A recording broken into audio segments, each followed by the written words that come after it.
but I'll get started really quickly. I want to share screen just so I can get you guys situated in Mexico where I'm talking. So I just want to show a soil map of Mexico. I'm going to talk a little bit about this region here in the north, which is called Sonora. It borders Arizona. And then I'll talk a little bit about the southern regions as well here on the Pacific coast, the states of Guerrero and Oaxaca.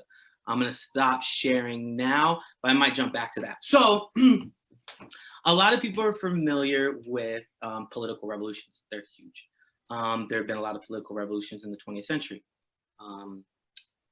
Russia, China, Nicaragua.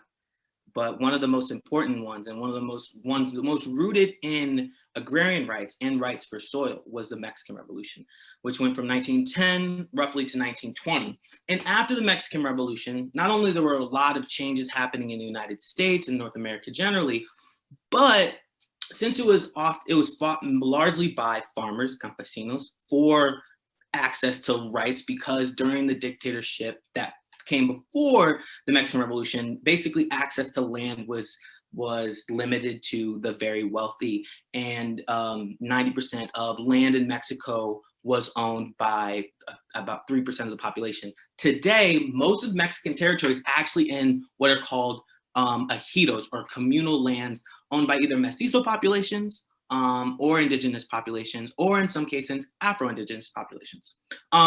So how did it get from 1910, where it's 90% of the land controlled by a few, to today, where most of it's in ejidos? And, a lot of things happened in Mexico. Has that access to land been beneficial? And has that access to land been curtailed by certain entities, organizations, politics, and the like? So I'm going to start in 1920, because in the 1920s, Mexico had an agricultural boom, largely because it started selling new crops to a burgeoning California, Arizona, New Mexico population. California was also having an agricultural boom, so was Florida. But the United States population, as well as Mexico population, was growing, and agriculture was booming everywhere. The 1920s were huge for Mexico. Agriculture actually suffered a little bit in the United States, but it was huge in Mexico. However, that first idea of what agrarian reform should look like in the wake of the revolution was not directed towards most people. It was not directed towards most farmers.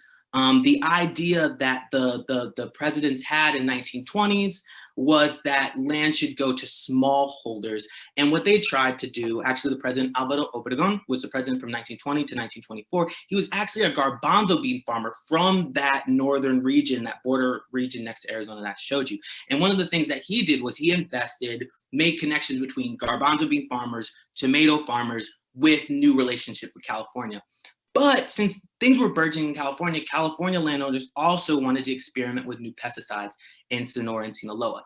And they actually bought a lot of land, experimental stations, a lot of railroads also bought land, and they experimented with a lot of different types of arsenicals, a lot of different types of nicotine-based pesticides, and basically like the first generation of pesticides before you get to the rise of hydrocarbons and DDT in the Green Revolution, which also started in Sonora, Mexico. But before we get to the 1940s, I want to finish up with the 1920s and then move into the 1930s.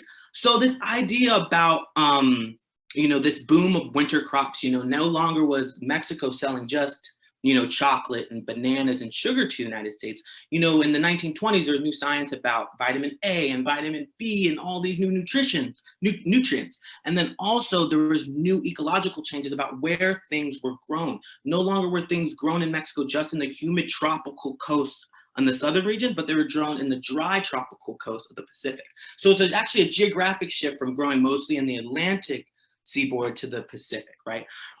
That also meant new crops by and large. You start seeing tomatoes, lettuce, broccoli, carrots, peppers. These garbanzo beans, these weren't coming from Mexico before 1920. So this is that kind of shift, right? That shift where Sinaloa becomes the breadbasket of Mexico, and also comes the place where the United States sends a lot of their pesticides after like DDT is banned in the 1970s and whatnot.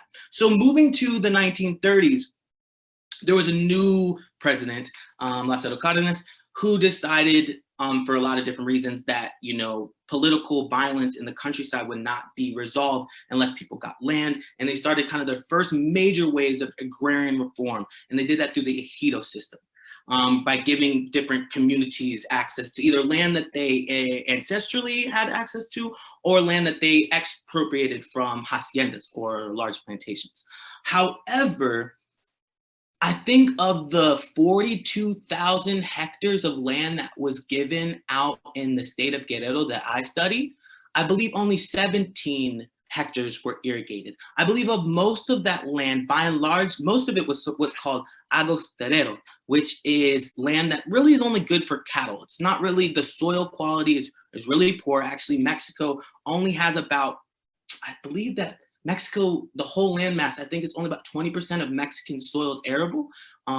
So that's a problem from the very jump. So the distribution of land oftentimes did not come with the distribution of water, and it didn't come with the distribution of good land. And it certainly didn't come with the distribution of seeds and livestock. So oftentimes the land reform came with infighting. It came with fighting amongst the between different communities. And also a lot of the haciendas and small landowners raised a lot of violence against these communities. You can kind of think of the Reconstruction South, where you see the rise of the KKK, violent assaults against Black communities trying to use land for the first time of their own. The same thing happens in Mexico. They're actually called guardias blancas, or white guards, and they go and they kill thousands of farmers trying to use land for the first time. So 1920s, that program, that idea didn't necessarily work, and it largely fumbled because of the Great Depression in the middle. I forgot to mention that.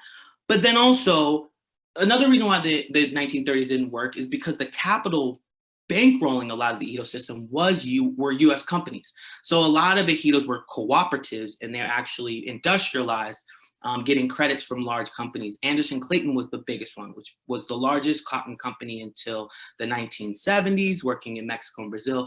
And before it went bankrupt and sold all of its stock to Quaker Oats, it did a good job undermining a lot of the communities in Mexico that it pledged to support. So the 1920s suffered. The 1930s, it was a little bit more of improvement, but then the 1940s came. They moved beyond agrarian reform and they moved back to agricultural reform.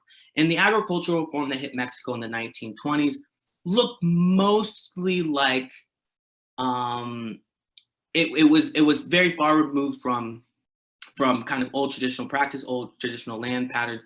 And it was all about working with the Rockefeller Institute out of New York, and starting what was called the Green Revolution in Mexico. It started in 1942, 1943 with, doing different types of testing on different types of seeds, mostly wheat and corn, but it burgeoned into, a new space for using DDT, different types of hydrocarbons. Awesome, got 2 minutes. You can keep going. If we'll just skip the Q&A for later. There are a couple questions, but we'll let you go to 420. Go ahead. Yeah, sorry. Okay. Well, I think I'm gonna dial it down pretty soon so I could take some of those questions. Yeah. But so essentially, I think